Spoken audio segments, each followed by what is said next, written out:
Welcome, curious minds, to AI History of Western Philosophy. Hmm. Before we embark on today's journey, just a quick but really important note. AI-generated content, specifically this podcast, confabulates, it can present ideas as fact. And while our subject and practice is, philosophical in a sense, we want to be clear. We are not philosophers. AI History of Western Philosophy's mission, beyond maybe pointing you to the original sources, is really to experiment with philosophy as material and hopefully generate some new possibilities for thought. Okay, now, with that important context out of the way, let's jump right into something truly, mind-bending today. We're embarking on this fascinating journey spanning, 2.5 millennia? Easily, yeah. Bringing together two incredibly distinct philosophers to explore a really radical, almost topsy-turvy idea. We're talking about the notion that ethics might actually precede and even shape metaphysics. Think about that for a second. The very structure of reality itself, the fundamental nature of what is, being grounded not in some neutral, objective principle, but in a primary ethical event. It's a profound reversal, isn't it, of what many of us probably assume is the natural order of philosophical inquiry. Traditionally, we might think, okay, first we figure out the nature of being, the cosmos, how reality fundamentally works. That's metaphysics, the is. Right, the foundations. Exactly. And then, from that understanding, maybe we logically derive what we ought to do, our ethical principles. But for the thinkers we're looking at today, this hierarchy is completely flipped on its head. The ought doesn't just inform the is, it actually seems to create, or at the very least, condition the is. Exactly. And the brilliant minds we're bringing together today couldn't be more distinct on the surface. I mean, they're from vastly different eras, different intellectual traditions. On one hand, we have Emmanuel Levinas, a towering 20th century figure, Lithuanian-French phenomenologist, renowned for his revolutionary declaration that ethics is first philosophy, and as we'll see, deeply critical of much of Western thought.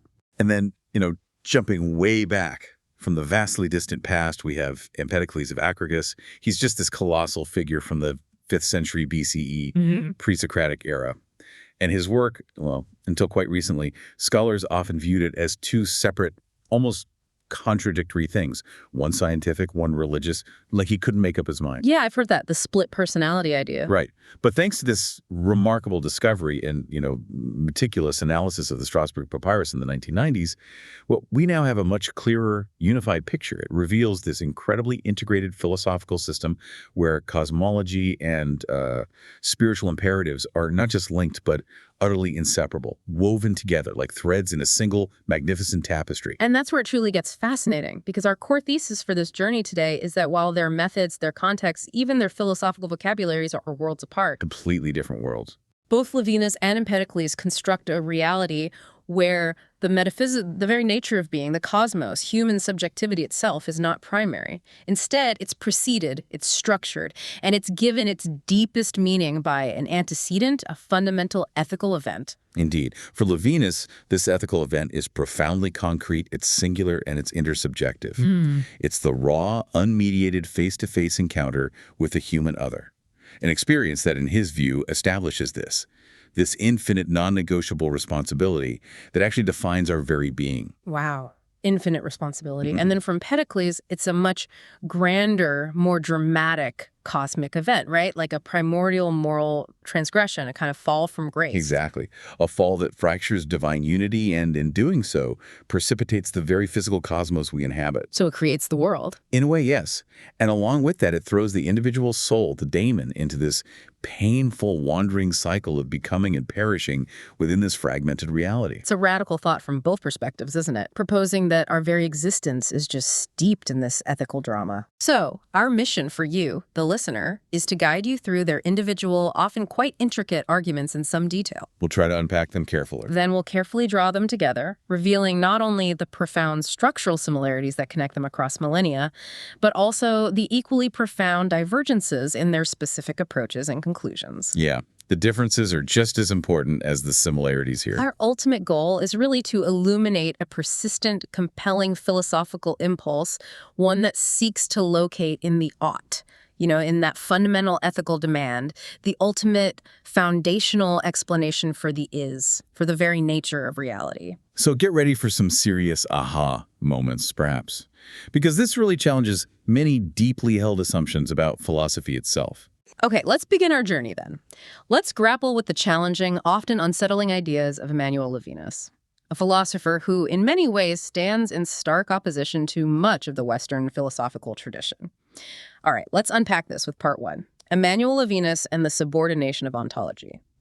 His starting point is, well, undeniably provocative. The violence of the same, a critique of the Western philosophical tradition. Levinas isn't simply proposing like a reordering of philosophical disciplines. It's much bigger than that. He's launching this profound, sweeping critique of the entire Western philosophical project, tracing its trajectory from its Greek origins all the way through to figures like Martin Heidegger. He's challenging the very architecture of philosophical thought itself. It is a truly radical stance, almost confrontational, you could say. For Levinas, his declaration of ethics as first philosophy isn't just some academic reshuffling or, a new topic to consider. It's an indictment. He argues that traditional metaphysics, or ontology, the study of being, of what exists, and the categories we use to understand it, isn't a neutral, objective inquiry into reality. Right, which is how it's usually presented. Exactly. Instead, he sees its fundamental structure, its very intent, as representing an exercise of violence. That's a really strong claim, and one he meticulously defends. Violence, that's an incredibly strong word to apply to something as seemingly abstract as philosophy. How does that work? What exactly does he mean by that? How can thinking or knowing be violent? Well, for Levinas, the core mechanism of this philosophical violence is this pervasive, almost inescapable tendency within Western thought. The tendency to reduce the other, anything that is radically exterior, profoundly different, truly distinct from the self to the same. Okay, the other to the same. And this kind isn't just an abstract concept. It represents the ego's own sphere of comprehension, its pre-existing categories, everything that can be known, conceptualized, and crucially for Levinas, controlled by the self. Think of it as this philosophical impulse to assimilate everything, to bring it all back within the orbit of the ego, under my power. So the act of knowing isn't about genuinely understanding something new in its own right, on its own terms. It's more about making it your own, fitting it into your existing framework, almost like intellectual colonization. Precisely. Yeah. That's a good way to put it. He contends that the act of cognition itself, as it's traditionally understood in Western philosophy, is a form of capture, a kind of grasping. When we try to know the alterity, the radical otherness of the world or another person, we effectively seize upon it. We domesticate it, right? By fitting it into our pre-existing concepts, our language, our categories, we make it our own, rendering it intelligible to us, rather than truly encountering it in its irreducible, unique otherness. It's like, trying to understand a wild animal by putting it in a cage. You learn something about it, sure, but you lose its wildness, its true essence, the very thing that made it other. And this philosophical quest for a secure foundation, that bedrock upon which all other knowledge is supposed to be built, he sees that as part of this violence, this egoistic drive, too. Absolutely. Levinas exposes that whole quest for a secure foundation or first philosophy as an inherently egoistic impulse, one deeply rooted in, anxiety and a desire for control. He suggests it's not primarily about objective truth. It's about securing one's own being, expanding the self's domain by absorbing all difference, all alterity into this totalizing panoramic view where the self is the center. Seeing everything from my perspective. Exactly. And this intellectual appropriation, he argues, becomes a kind of philosophical blueprint for domination and tyranny in the real world. It reduces everything, other people, nature, ideas, to a resource for the sovereign, self-contained self. It's a profoundly unsettling idea, isn't it? Suggesting that the very structures of our thought can mirror and even perpetuate patterns of power and control. Now, he started his philosophical journey deeply immersed in phenomenology, right? He studied Husserl and Heidegger. How did he then turn their own methods and insights against them to build this critique? Yeah, that's a crucial point in understanding Levinas' development. He did begin in phenomenology, and he absolutely utilized Husserl's method, the whole process of suspending conceptualization to reveal lived experience as it is, without prejudice. But he used it to ultimately highlight his own limitations. He moved beyond Husserl's transcendental idealism, which he saw as ultimately trapping the subject within the confines of its own consciousness, still reducing everything to an object of self-awareness. Even the other in Husserl's system, for Levinas, remains essentially just an analog of the self, understood primarily through my own conscious experience, still part of the same.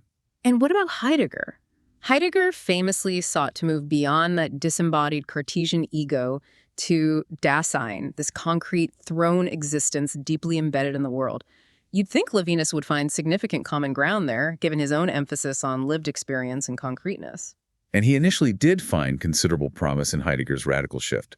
I mean, Heidegger, unlike his predecessors, focused on the question of being itself, capital B, and on Dasein's existential relationship to it, rather than just on individual beings.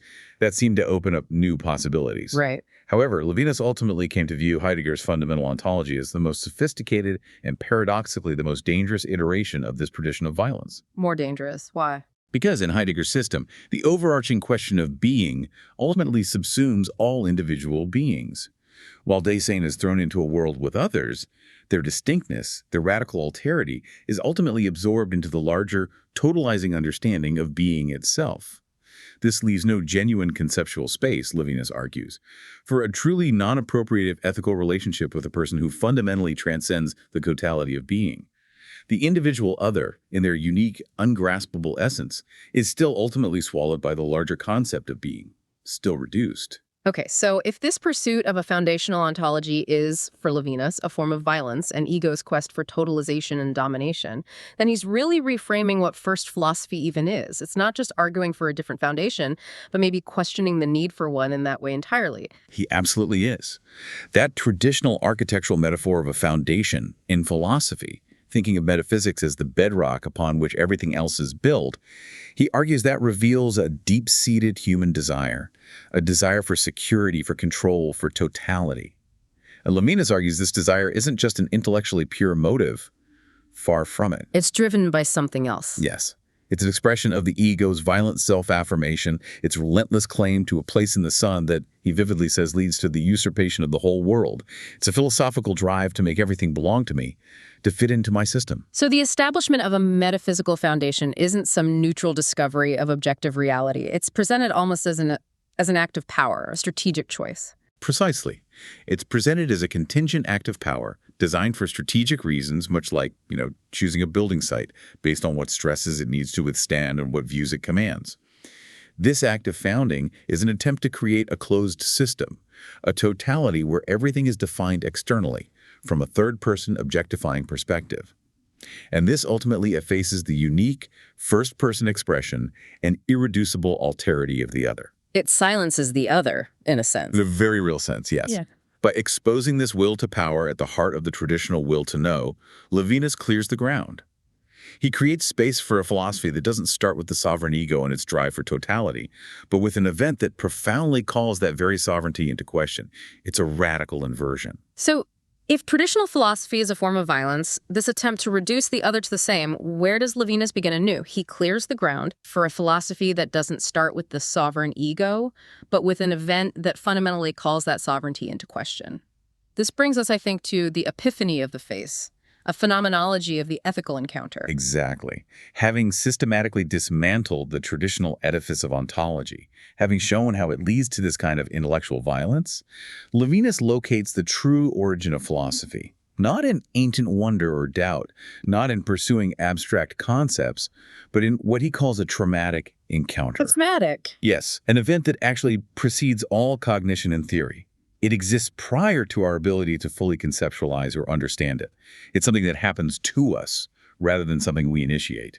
A traumatic encounter. That sounds incredibly intense, almost unsettling. What is this primordial event that serves as the true beginning of philosophy for Levinas? This primordial event for Levinas is the direct, unmediated face-to-face encounter with the other, with another human being. But it's absolutely crucial to understand that for Levinas, the face here isn't just physical features, eyes, nose, mouth. It's not just biology. No. Or an aesthetic object to be admired, or a collection of biological data.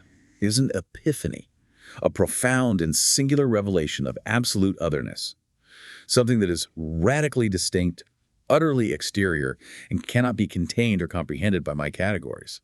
It's the sheer vulnerability and the demand of the other that makes itself known directly to me. So it's not something you analyze or describe from a safe distance. It's something you experience in its raw immediacy. It sounds almost like a shock to the system. Exactly. It's a pre-theoretical, pre-cognitive experience where the other's radical alterity presents itself directly to the self. The face is encountered in its nakedness, its vulnerability, its mortality. It resists possession, resists being reduced to an image, a concept, or a type. He says it literally destroys and overflows the plastic image it leaves me, constantly defying my attempts to grasp or categorize it, to reduce it to something I already know. It breaks through the totalizing gaze of my ego. And this raw vulnerability, this direct, unmediated presence of the other, becomes an immediate ethical summons. It's not just something you observe. It demands something from you before you even have time to think about it. That's precisely right. The vulnerability of the face isn't merely a quality to be observed or categorized. It is an immediate, non-negotiable command. It issues a primordial, pre-reflective injunction, a command that resonates deep within our sensibility. You shall not kill. Wow. And this command isn't a rational conclusion. It's not a rule derived from some abstract principle or social contract. Instead, it's an ethical disturbance that shatters, as he puts it, the tranquility of the perseverance of my being. It shakes you out of your self-concern. Completely. It calls my spontaneous, egoistic freedom into question, demanding justification for my very existence, for my right to be. This, for Levinas, is the true origin of ethics, which he describes as an optics. It provides the ultimate and primary perspective, the foundational lens for all other philosophical questions. That's an incredibly powerful idea. The face itself commanding you before words are even spoken. And he calls this relationship fundamentally asymmetrical and points to the experience of transcendence.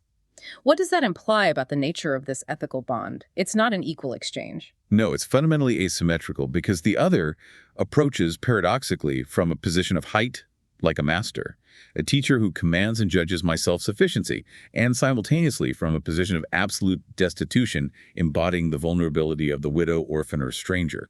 Height and destitution at the same time. And the self is called to respond to this dual position with a responsibility that is absolute and expects no reciprocity.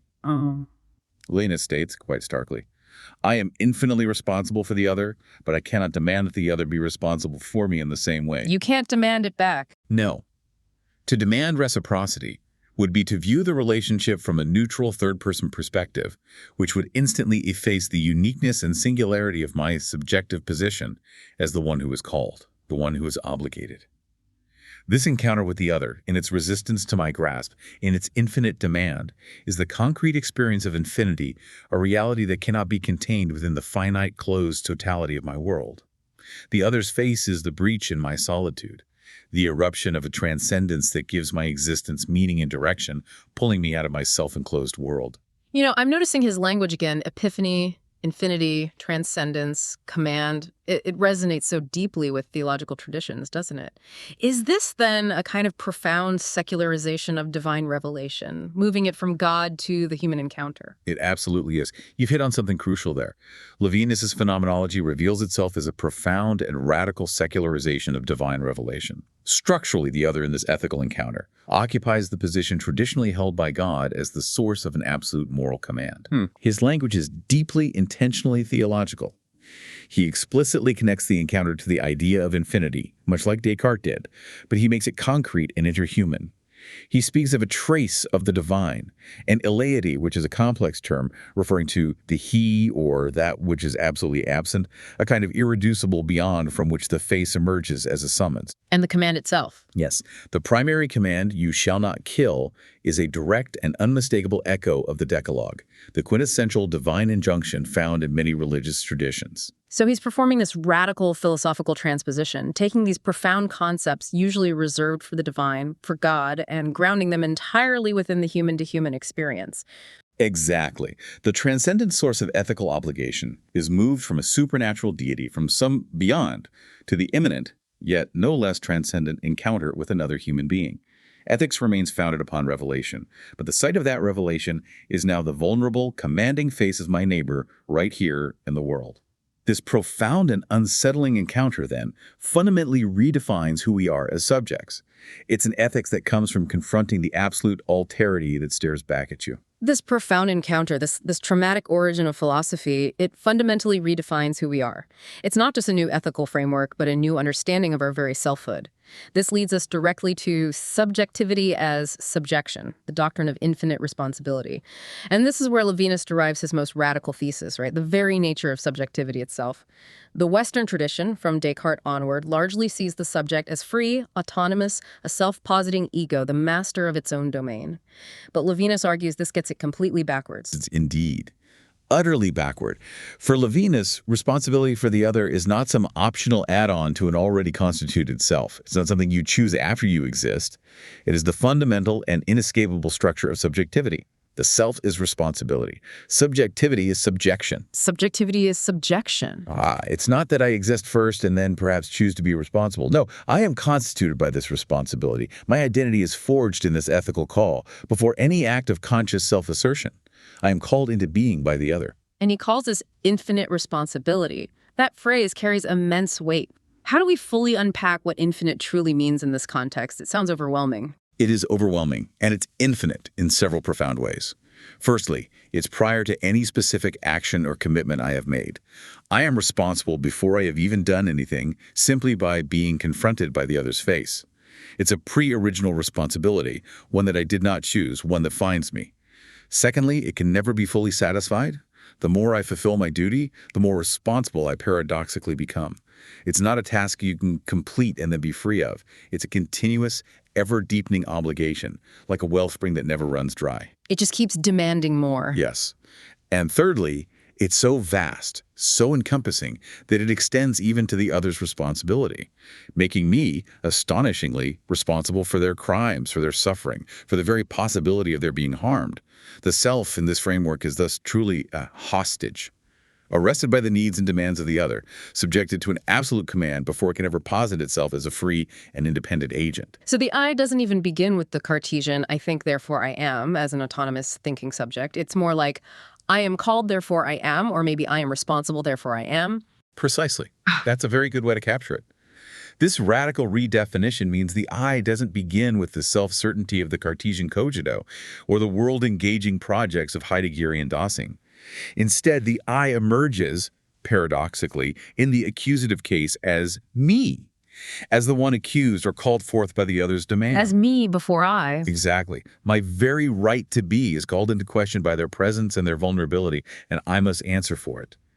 This fundamentally recasts the essential definition of the human being, not as a rational animal or a thinking thing, but as a being primordially and infinitely obligated to others. Subjectivity is founded not in self-consciousness, but in the awakening by and for the other, an awakening that is always fundamentally an obligation. This truly brings ethics as first philosophy into its full radical view, then. It's not just an argument about priorities, it's a complete refoundation of what philosophy is even about. It does. For Levinas, ethics is first, not just in terms of importance or priority in some value system, but in a temporal and logical sense that he argues is phenomenologically defensible.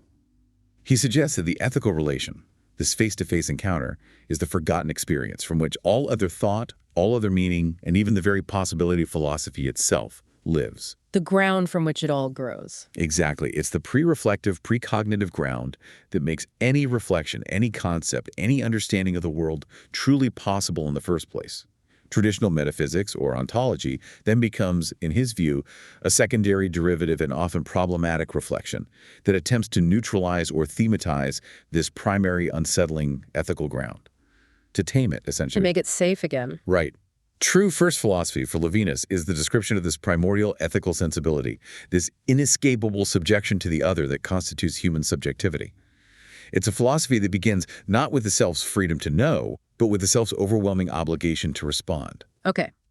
From the profound, challenging, and intensely personal thought of Levinas, we now need to pivot quite dramatically. We turn our attention to a philosopher separated by millennia, whose vision of an ethically grounded reality takes a vastly different, grander, and more cosmic form. Let's delve into the intricate, unified system of Empedocles of Archegos. All right, let's now journey into part 2. Empedocles and the unity of cosmos and catharsis. We begin with the cosmic cycle as moral drama, love, strife, and the structure of being. And to genuinely understand Empedocles, you really have to let go of our modern siloed categories, don't you? We're talking about a world where physics, religion, ethics, they aren't separate academic subjects. They're dissolved into a single, unified, utterly integrated system. That's an absolutely crucial starting point because for centuries, traditional scholarship really struggled with Empedocles precisely because of those modern categories we impose. Scholars artificially separated his surviving fragments into what they saw as on nature, a purely scientific account of the physical world. Right, the physics part. And purifications, which they considered a distinct, religious, or even mystical text. This often led to him being viewed as having a split personality. an ancient scientist on one hand, a mystic or shaman on the other, with seemingly contradictory ideas buzzing around. But then, as you mentioned earlier, came a true game changer in the world of classical scholarship, the Strasbourg Papyrus. Yes, a truly momentous discovery. The fragments of the Strasbourg Papyrus, which were unearthed and then meticulously published and analyzed in the 1990s, completely revolutionized our understanding of Empedocles. Its fragments compellingly weave together themes previously assigned to those supposedly separate works. They prove, really beyond reasonable doubt, that Empedocles' physical and religious doctrines form a single, coherent, and profound philosophical system. So it wasn't two books, but one vision. Essentially, yes. One integrated vision. It's an incredible example of how new archaeological finds can just reshape our understanding of ancient thought, showing us this truly integrated mind that saw the universe as a singular, ethically charged whole. So with this new unified understanding, what are the central principles at the heart of his cosmology? What's the basic scaffolding of his universe? Okay, so his cosmology is built from 6 eternal divine principles. 4 of these are what he called the material roots of all things. Fire, which he named Gleaming Zeus. Giving them god names. Yes, explicitly. Earth, he called life-giving Hera. Air, Adonis, which is another name for Hades. And water, Nestus, possibly linked to Persephone. And it's vitally important to understand that these aren't inert, passive matter in his view. They are divine forces, living deities themselves, that perpetually mix and separate to form the transient, ever-changing world we experience. Okay, 4 divine roots. What are the other 2 principles? Then you have the 2 equally eternal and divine motive forces, the dynamic principles that drive all cosmic processes: love, philia, and strife, nikos. Love attracts and unifies elements into harmonious, blissful compounds, while strife repels and separates them into chaos and individual fragmentation. So love and strife aren't just like gravity or electromagnetism, neutral physical forces. They're imbued with explicit, powerful moral implications and even personalities. Absolutely crucial point. This is where the integration of physics and ethics truly shines. They are not neutral physical forces. They are personified divine powers, active agents, imbued with explicit, powerful moral valences that guide the entire cosmic drama. Love is consistently associated with positive, creative, harmonious qualities. She's named Joy in Aphrodite, and her work results in harmony, unity, and a state of blessedness. The pinnacle of love's power is the spheros, this perfect divine sphere where all the roots are completely blended in blissful stillness, a state of perfect, undifferentiated unity, like a cosmic golden age. The ultimate harmony. And strife, I'm guessing he's not quite as benevolent or unifying. Far from it. Strife is described in starkly negative moral terms. Destructive, hateful, baleful, and most significantly, mad monomenos. He's literally insane. Mad strife. Mad strife. His action is to shatter the harmony of the spheros, to break that perfect unity, thereby creating the fragmented world of individual mortal beings, the world of separation and conflict that we know. So the entire cosmic cycle, this eternal oscillation between love's total unity and strife's total separation, an ebb and flow spanning eons, is framed not as value-neutral physics, but as a perpetual moral drama. A grand cosmic battle between good and unity on one side and evil and separation on the other. It really sounds like he's offering a cosmic explanation for evil in the world, a kind of ancient theodicy, explaining why things are so messed up sometimes. In a profound sense, yes. This framework allows us to interpret Empedocles' entire cosmology as a powerful theodicy, a metaphysical explanation for the existence of evil, suffering, and death in a universe that is, at its core, divine. The world of conflict, pain, generation, and decay. The world you know comes into being and persists precisely through the influence and the madness of strife. So strife is why things fall apart, literally. Literally. The physical state of the universe is a direct manifestation of a negative moral principle acting on a divine substrate. His physics doesn't just describe reality, it profoundly explains why reality is fraught with suffering and disunity. The cosmos is, in essence, in a fallen state, afflicted by the ascendancy of this evil and insane principle of strife. So if the entire cosmos is a moral drama, a consequence of this cosmic battle between love and mad strife, how does this relate to the individual? To our own existence within this grand scheme, this cosmic drama and this theodicy of strife bring us directly to a fallen daemon and the origin of mortality. The key figure that locks Empedocles' physics and ethics together, bridging the cosmic and the personal, is the daemon. What exactly is a daemon in Empedocles' philosophy? Is it like a soul? It's similar to a soul, but maybe more. Divine. A daemon is a divine or potentially divine spirit, an entity that belongs, originally at least, to the community of blessed gods. They're not mortal humans as we typically conceive them, but rather part of a higher divine order, originally existing in a state of unity and bliss within the spheros, or at least in harmony with love. And these daemons can somehow fall from grace. How does that primordial event, that fall, actually occur? Yes, this is the crucial, ethically charged narrative at the heart of it. In a particularly vivid fragment, B115, Empedocles described how these daemons fall from their divine state through a primordial sin. He says, when one of them in his sins stains his own limbs with blood and swears a false oath. So violence and deceit. Bloodshed and lies. Right. And this ethical failure, this act of violence or deception, is explicitly and profoundly identified with a cosmological alignment, trusting in mad strife. The moral choice to embrace division, violence, and conflict is what causes the fall from the divine realm of unity. And didn't he say he was one of them? Yes. In a truly startling personal confession within this philosophical framework, Empedocles states, "Of them I too am now one, an exile from the gods and a wanderer, having put my trust in mad strife." This isn't just abstract theory for him. It's a deeply lived personal experience, a self-identification with this cosmic transgression. He sees himself as a fallen daemon. So the moral choice of a daemon has these massive cosmic consequences. What's the punishment then? The consequence for this primordial transgression? What happens to the fallen daemon? The consequence is not eternal damnation in some static hell, but a long, painful, and active exile into the physical cosmos, into the realm dominated by Strife's influence. The fallen daemon is condemned to wander for thrice 10,000 seasons away from the blessed ones. That's a vast amount of time. Christ, 10,000 seasons. Growing to be all sorts of forms of mortal things through time, interchanging the painful paths of life. It's a profound cyclical punishment, a forced descent into the world of generation and decay. And this wandering isn't just metaphorical, like a figure of speech for suffering. It's a literal, physical process experienced through the elements he described earlier. It is entirely literal in his system. The spirit's punishment, its exile, is enacted through the very material elements and forces fire, earth, air, water, love, and strife described in On Nature. The daemon is tossed from one element to another in this relentless cycle.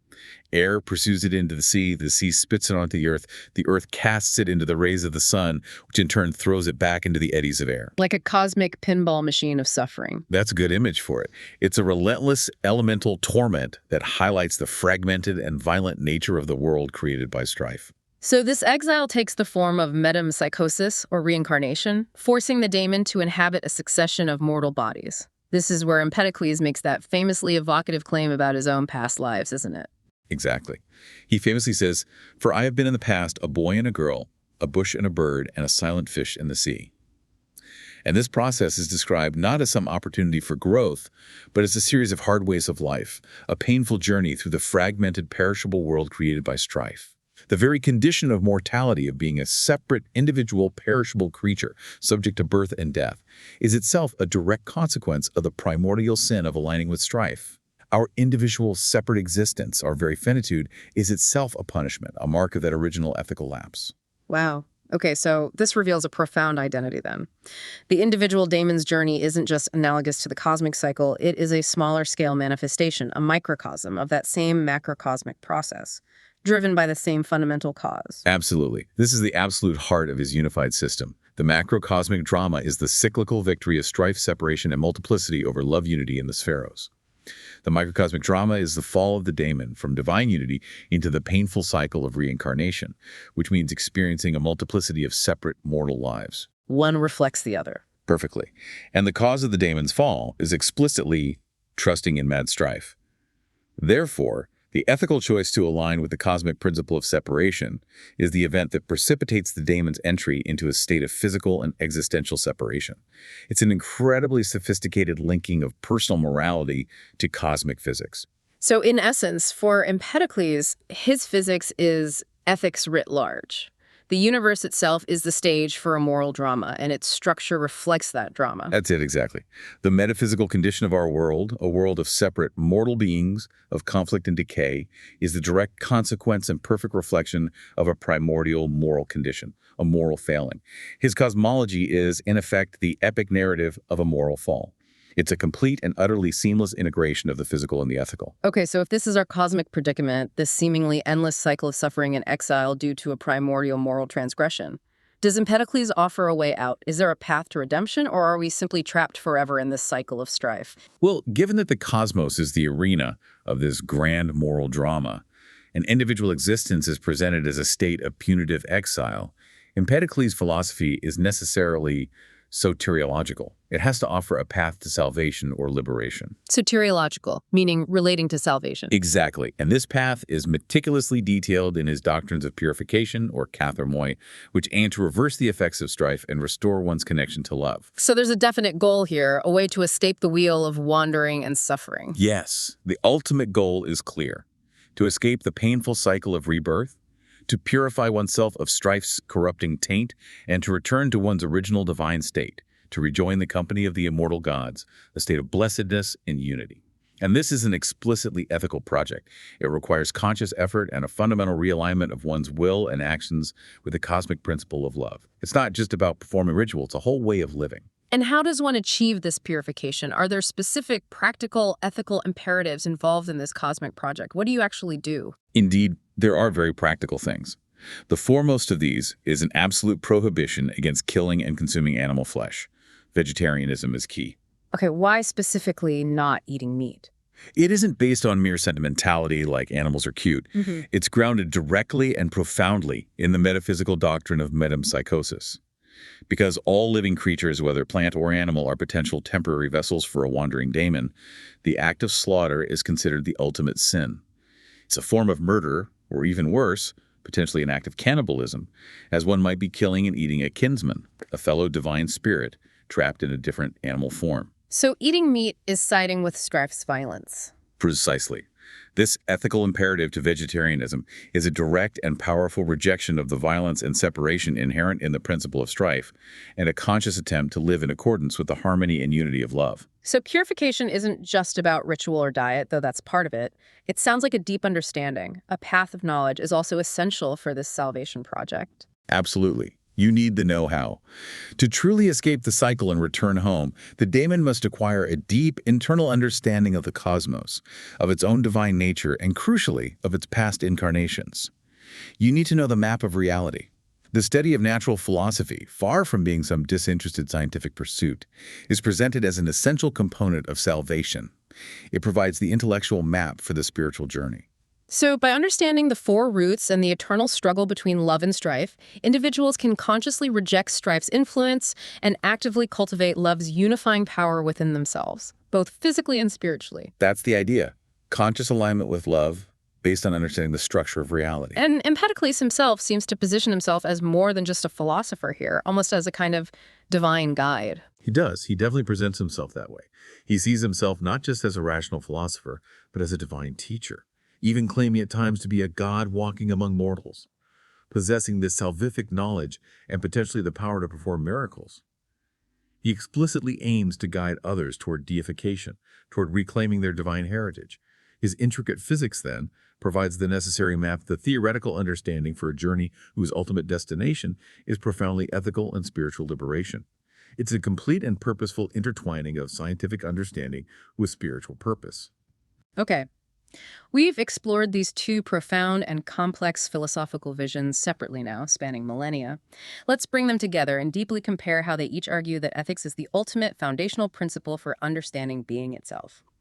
Now for part 3, a comparative metaphysics of ethics. We've seen two vastly different systems, Levinas and Empedocles, but both arrive at this radical conclusion that ethics is somehow primary. Let's start by contrasting the source of the ethical imperative: the human other versus cosmic law. This seems like a really fundamental distinction in where the moral command actually originates for each philosopher. It truly is a core defining difference. It's about the address of the ethical call, you could say. For Emmanuel Levinas, as we saw, the ethical imperative is radically imminent, immediate, and intensely interpersonal. It doesn't come from a divine voice from above or some grand cosmic decree written in the stars. Instead, it arises from the concrete, singular, face-to-face encounter with another human being. Right here, right now. Exactly. The source of obligation is the vulnerable, mortal, and immediately present other whose gaze and nakedness confronts me directly. So for Levinas, it's a precognitive phenomenological event grounded entirely in proximity and sensibility. The command, "you shall not kill," is addressed directly by the other's face, not as a rule you read, but as a lived summons. And the ground of this obligation is the phenomenological experience of alterity, of otherness, where transcendence breaks through from within human interaction itself, not from some distant otherworldly realm. Precisely. It's a revelation that erupts in the concrete, lived relationship between individuals. The ethical is discovered not in abstract thought, but in the unavoidable confrontation with the other's fragility and absolute difference from me. Okay, and for Empedocles, that picture is fundamentally different, isn't it?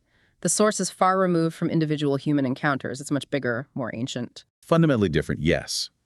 For Empedocles, the ethical imperative is fundamentally transcendent and cosmological. Obligation doesn't derive from an encounter with a specific present other person or being. Rather, it originates from a universal divine law, an ancient cosmic decree woven into the very fabric of existence.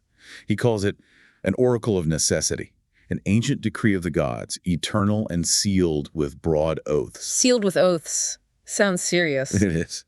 The moral law in his system is literally embedded in the operational mechanics of the cosmos itself, predating any individual human action or encounter. It's part of the physics. So the trigger for Empedocles isn't the immediate presence of a neighbor, but a primordial mythic transgression, that ancient sin of trusting in mad strife.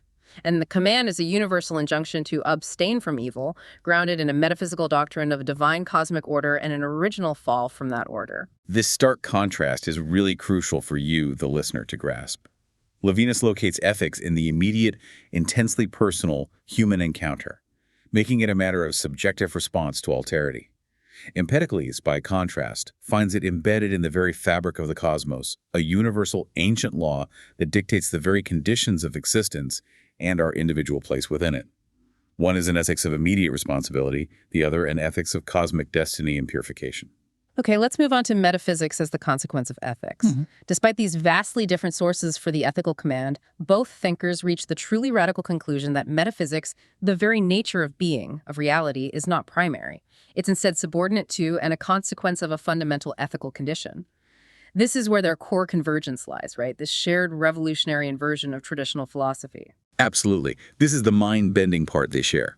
For Levinas, in a profoundly positive sense, metaphysics isn't the traditional study of being or ontology, as someone like Heidegger understood it. Instead, metaphysics is precisely the ethical relation itself, the metaphysical event par excellence. The encounter with true otherness, with the infinite, occurs concretely and tangibly in the relationship with the other. So the ethical is the metaphysical. For Levinas, yes, in its primary sense.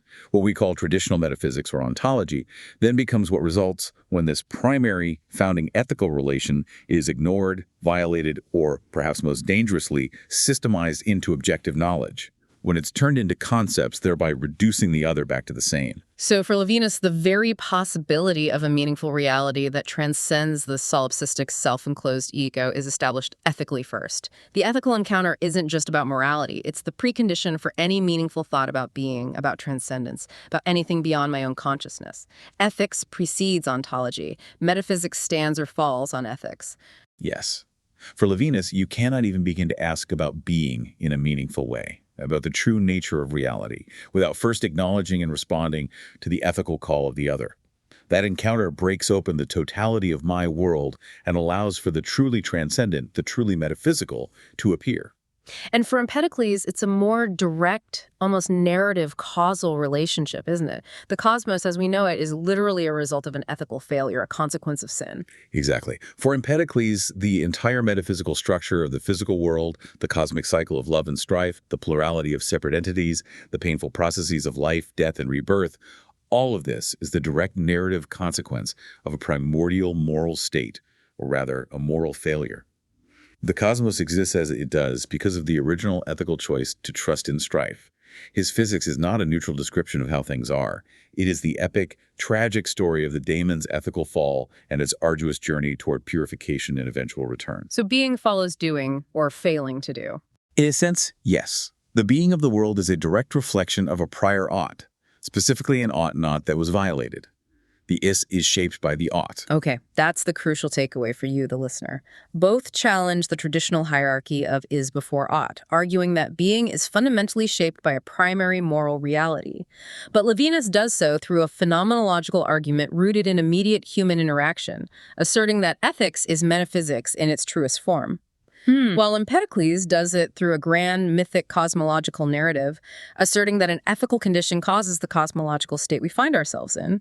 Okay, now let's consider the scope of ethical concern, infinite responsibility, and universal kinship. This reveals another profound structural opposition, doesn't it? Despite their shared commitment to the primacy of the ethical, their moral universes seem to expand in very different directions. It does, and it's a really fascinating contrast in scope. Levinas' ethics, for all its radicalism and intensity, remains intensely focused on the human other. The face that commands and summons, that breaks open my totality, is paradigmatically human. His phenomenology is rooted in the unique, irreplaceable, interhuman relation. Responsibility is infinite, yes, but it's specifically for the unique human other who stands before me, who looks at me with vulnerability and demand. So his is very much an anthropocentric ethics grounded in our species, and it's founded upon the absolute unbridgeable difference of the other, right? The ethical shock, the origin of responsibility, comes from realizing the other is fundamentally not me, is always beyond my grasp, cannot be fully comprehended or reduced. The moral law arises from the very chasm that separates self from other, from that irreducible alterity. Precisely. It is an ethics of radical alterity, where the moral demand is born from the profound uniqueness of the other person, a uniqueness that resists all attempts at assimilation into the same.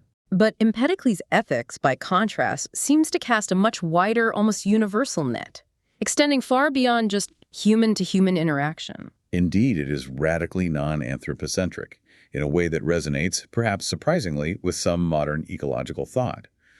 Grounded in the doctrine of metempsychosis, his ethical concern extends to all living things. Plants, animals, everything. Everything.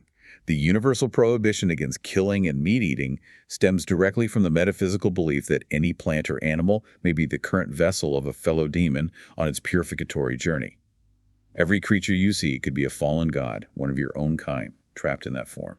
So this establishes a principle of universal kinship that cuts across all species boundaries, making his ethical scope vastly broader and more ecological. And this ethical injunction arises from the recognition that the other, be it an animal, a plant, or another human, could be me or one of my divine kin in another incarnation. So the moral law arises from the bond of shared essence, the fundamental sameness that ultimately unites all life, not from irreducible difference. This creates a truly fascinating paradox, doesn't it? Both prioritize the ethical, making it fundamental to reality, but they build their systems on almost opposing foundations. Levinas on irreducible difference, the infinite otherness of the human face, and Empedocles on ultimate sameness, the shared divine essence of all living beings. It's a striking divergence in the scope and the very ground of their moral imperatives. These profound convergences and divergences really reveal the enduring power and versatility of grounding existence in an ethical imperative, rather than the other way around. It's not just one way to do it. Well, we've reached the end of this particular journey through AI history of Western philosophy. This deep exploration into the thought of Empedocles and Emmanuel Levinas has truly confirmed that both, despite the millennia separating them and their vastly different approaches, converge on this radical idea. Metaphysics built on ethics. For both, how one ought to relate to an other, whether human or cosmic, is prior to and fundamentally determinative of reality's very structure. They dismantle that traditional philosophical hierarchy, arguing that the nature of being is profoundly shaped by a primary moral or ethical reality. Yet, as we've really tried to unpack, the methodological gulf between them remains profound, doesn't it? Levinas' project is post-ontological, it's phenomenological, and intensely focused on the immediate, imminent interpersonal encounter. He seeks to describe the ethical event that founds meaning, that breaks the closure of being, and that pulls us out of our egoistic totality.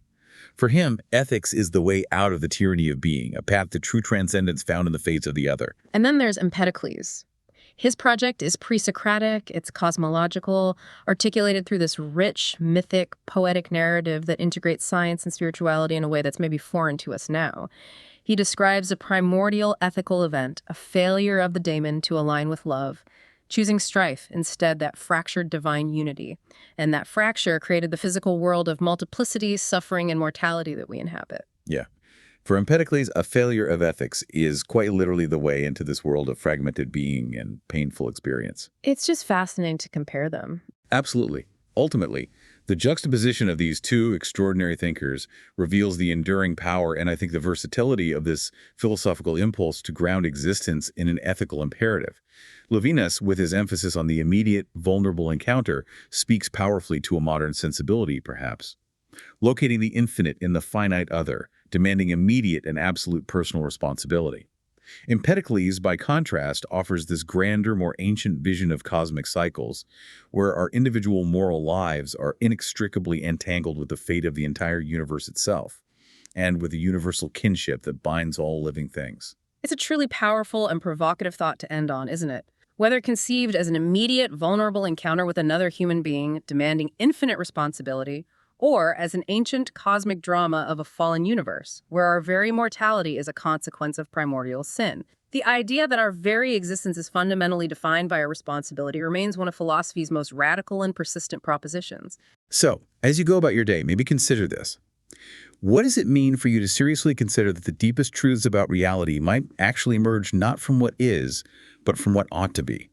What new possibilities for thought, for action, for understanding your place in the world emerge when we realize that the universe itself might be, in some sense, an ethical project? A stage for a profound moral drama in which you are an active participant. Consider which of these frameworks, the intensely personal, immediate call of the other that Levinas describes, or the grandly cosmic ancient law of universal kinship proposed by Empedocles, resonates more with your own experience of obligation and your understanding of reality. Something profound to ponder as you navigate your own ethical journey. Thanks for joining us on AI History of Western Philosophy. We'll see you next time.